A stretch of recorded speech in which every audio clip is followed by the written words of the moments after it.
तो दोस्तों इस कहानी की शुरुआत होती है 25 मई सन 1916 ईस्वी को टिहरी के पट्टी बमुन के ग्राम जौल से, जहां पर श्रीदेव सुमन जी का जन्म हुआ था। इनके पिता का नाम पंडित हरराम बडोनी एवं माता का नाम तारादत्त देवी था।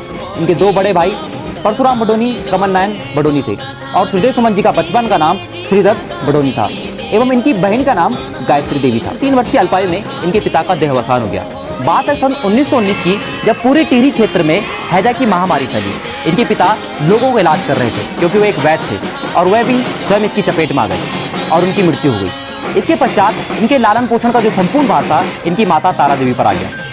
इनकी प्रारंभिक शिक्षा यहीं पर हुई। इसके पश्चात ये उच्च शिक्षा के लिए देहरादून गए, जहाँ पर हिंदू नेशनल कॉलेज में पढ़ाते हुए इन्होंने कई उच्च शिक्षा की डिग्रियां प्राप्त करी।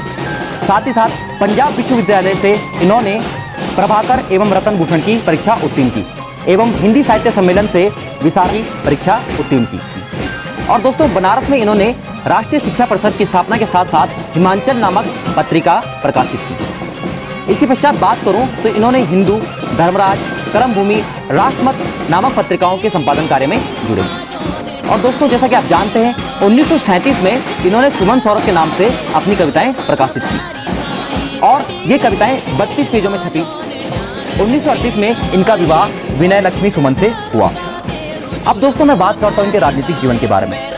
मात्र 14 वर्ष की आयु में 1930 में गांधी जी के नमक सत्याग्रह में इन्होंने प्रतिभाग किया और इन्हें देहरादून की जेल में 14 दिन के लिए हिरासत में रखा गया। बात है 1938 की, जब पंडित जवाहरलाल नेहरू एवं विजय लक्ष्मी पंडित श्रीनगर में आयोजित राजनीतिक सम्मेलन में प्रतिभाग करने आए।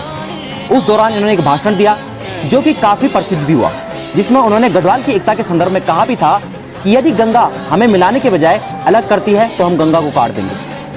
तो दोस्तों इस प्रकार से आप समझ सकते हैं कि वह बचपन से ही क्रांतिकारी एवं सामाजिक कार्यकर्ता था। और दोस्तों 23 जनवरी 1939 को उन्होंने प्रजामंडल की स्थापना की।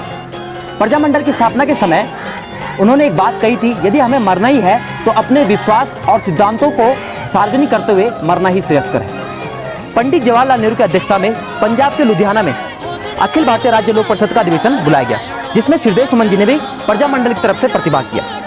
और यहाँ पर उन्होंने हिमालय सेवा संघ, जिसको पूर्व में गणदेश सेवा संघ के नाम से भी जाना जाता था, उसके माध्यम से उन्होंने हिमालय रियासतों की बात को राष्ट्रीय स्तर तक पहुंचाया और यहीं पर इन्होंने हिमालय राज्य परिषद की स्थापना भी करी। और दोस्तों अगस्त 1942 में ये महात्मा गांधी जी को मिलने सेवाग्राम वर्धा भी पहुंचे प्रजामंडल की सफलता के लिए। तो आप लगा सकते हैं ये न केवल उत्तराखंड में एक महान लीडर थे, बल्कि ग्लोबल लीडर यानी नेशनल लेवल पर भी एक महान लीडर थे। और दोस्तों जब ये वहां से वापस आ रहे थे तो 29 अगस्त 1942 को इनको देवप्रयाग में गिरफ्तार कर लिया गया। 10 दिन को जेल में रखा गया और इसके पश्चात इन्हें देहरादून की जेल में शिफ्ट कर दिया गया, जहां पर इन्हें लगभग 2.5 महीने रखा गया। और इसके पश्चात इन्हें आगरा की जेल में 15 महीने के लिए शिफ्ट कर दिया गया। लेकिन दोस्तों एक बात है कि किसी क्रांतिकारी को ना कोई दीवारें बांध सकती, ना ही कोई बेड़ियां बांध सकती। इसके पश्चात भी